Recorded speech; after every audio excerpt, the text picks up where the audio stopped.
Hitting with runners in scoring position continues to be a problem for the Toronto Blue Jays. And it's starting to get to the point where we're not asking ourselves if it's going to turn itself around. Is this what the team is going to be doing for the rest of the season? That's a legitimate concern that the fan base has. Granted, they are without their best hitter right now, Bo Bichette, and they have been for at least the past 10 days. So I'll break that down and much more in this episode of Jays Digest.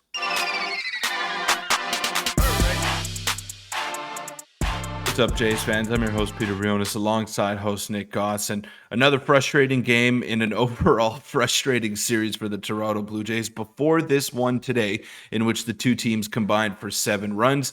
The two teams in the first 3 games of this series, the Cleveland Guardians and the Toronto Blue Jays, combined for 6 runs in total. That's not one team. That is both teams. They played a pair of 1-0 ball games. The first one was won 3-1 by the Toronto Blue Jays. And Nick, they just can't seem to drive guys in with runners in scoring position. We're beating a dead horse here because we know that this is a problem. This has been a reoccurring issue. One guy is not going to fix that. But this team has to change something because the approach that they currently have at the plate is just not working. And they are finding ways to win games, but it's not sustainable in the long run. Yeah, every time you think the Jays are going to go on a bit of an offensive surge like they did in Boston in that series, they go back to the mean, which at this point, it's kind of like I said, the mean of the Blue Jays is not good offense at all, which is very, very frustrating. Before we get into the game recap, make sure to hit the subscribe button. We're on the road to 8,000. Peter, frustrating game. George Springer got ejected. John Schneider got ejected. Davis Schneider had a couple rough, strikeouts. What did you see out of the hitters today? And that's kind of the thing here is, even though our top, 5 and 6 hitters are getting a fair amount of hits, none of them are in the clutch, and none of them are really at points that matter, as we saw the Blue Jays stranded the bases loaded twice today. Yeah, Nick, it's been a problem all year long. And when I look at the Blue Jays, they're not ready to do damage at the plate. And it doesn't really make sense because if you look at the box score today, they had 10 hits and they were able to get guys on base. They were drawing walks, they were having good at-bats.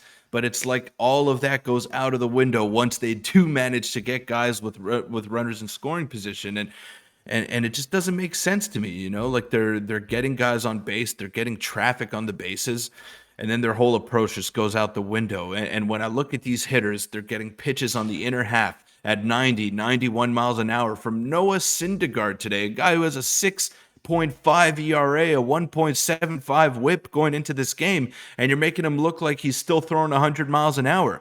You're getting 90 miles an hour on the inner half, and you're trying to inside out it. You're trying to go the other way. This is not the way this team has to play. I don't know who's in charge of this philosophy. I got flamed in the comments the other day for saying it could have been Don Mattingly's doing. I'm not going to pin the blame on anyone specifically, but whoever is feeding these lies to these Blue Jays hitters, whoever is telling them that they got to keep slapping it the other way and be pesky little slap hitters up there in the box, it's not working. You got to start to hit home runs. You got to tap into that power. Look who their hottest hitter is right now. It's George Springer. Can't believe I'm saying that after his 0 for 35, but he's the one that's pulling the ball into the power alleys. He's the one that's trying to do damage to the pull side, and it's working. Same thing with Whit Merrifield. Meanwhile, you have your generational hitter, Vladimir Guerrero Jr., he's hitting little squibbers up the first base line. So it just doesn't make sense to me, Nick. I don't know Yeah. what we're doing here. Yeah, I don't know if it's a coach's thing. I think first and foremost, and you just mentioned it well,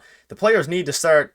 I don't hitting the ball. I don't really understand what's going on. I just don't. I don't get it. Fully were that easy. Yeah, you watch the game and coming into the season, 2021, 2022, the offense was phenomenal, and the one year we get the pitching to be the best that it's been in the MLB, best that it's been maybe in my lifetime watching the Blue Jays. They just cannot hit the ball, and again, it's probably a philosophy. I think it's a mix of just players underperforming, coaches, who knows what it is, but it's so frustrating to see, especially when you're having, borderline outlier breakout seasons from guys that you really didn't expect. From Brandon Belt, he's playing way better than you thought he would at his age. Kevin Kiermaier, the exact same thing. Whit Merrifield, and then you have your normal guys just not being able to drive in runners, and it's just very, very frustrating, and it's a bit of a problem because you're not going to win games playing like this. We're lucky that we went 2-2 against the Guardians, because against 90% of other teams we would have lost this series just because of the offense. The Cleveland Guardians offense is horrible, and our pitching is phenomenal, but if we would have given up 2 runs in 2 of these games, we would have lost. And on a whole, the road trip was great. but it seems like the Mhm. world is falling down because we weren't able to get one more win here in Cleveland. Right, and we got to remember, we got to preface this by saying that they are without their best hitter, and Yeah. of course, anytime you take away the best hitter from a lineup that's been struggling, they're probably going to struggle even more. It's just that you don't have to be a statistician to figure that one out. It's obvious. If you take away a guy who's going to win the American League batting title away from this lineup that has been unable to do anything without him, it's going to happen. I mean, the Jays, I've been impressed that they've found ways to win despite not having their best player day in, day out. They're going to get him back soon, maybe even for this weekend series against the Chicago Cubs. But you got to find ways to get more runners in scoring position. You got to find a way to score them as well. And whether that's a change of approach, I think it is. I think the Jays should just go for broke, try to hit home runs, go back to what has made them successful in the past, because you have proven track records of guys that have had a lot of power success in the major leagues, like George Springer, like Vladdy, like Dalton Varsho, Matt Chapman. All those guys have 25 plus home run potential, and you might not even get one guy that hits 25 home runs on this team. That's the way they've been performing. Now, I am encouraged because the pitching has been great, and usually great pitching beats good hitting in the playoffs. So the Blue Jays do have what it takes in that sense to make a run, but they can't win games 1-0 against the top tier teams. They can't even do it against the Guardians. Yeah, and the bright side is what you just said. Hitting, especially with the talent, can come around as opposed to, pitching for the most part. If you have a bad pitching staff, it's not going to magically get better, especially with having a five-man rotation. But the hitting has the capability to do so. And touching on the pitching, I mean, our bullpen is generational. Our bullpen is just phenomenal right now. It might be, when healthy, one of the best bullpens, if not the best bullpen in baseball. Let's not forget we're missing Jordan Romano and Trevor Richards as well. Manoah had another, pretty rough start there today, and he just didn't have it at all. His command wasn't there. He tried to battle as much as he could. Giving up 4 runs earned to this Cleveland offense is something that should not have happened, especially with the way that they've been, hitting. But at the same time, the Blue Jays were hitting against Noah Syndergaard, who is, by all accounts, washed at this point. He's one of, I think, the worst qualified pitchers in the league. He throws 91, 92. And the offense goes out there and just doesn't do what they should have done, and that's the end of the story. It's on the offense.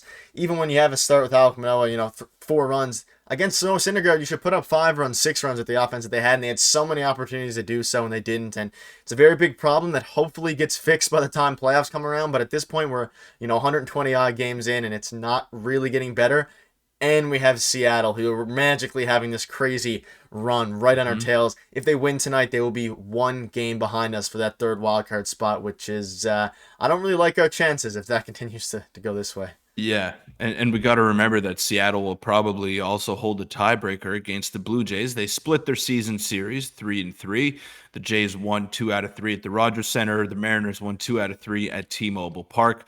So that won't be what will decide. What will decide will be the interdivisional record. And as we know, the Jays have struggled immensely against the American League East. So they got to figure something out here.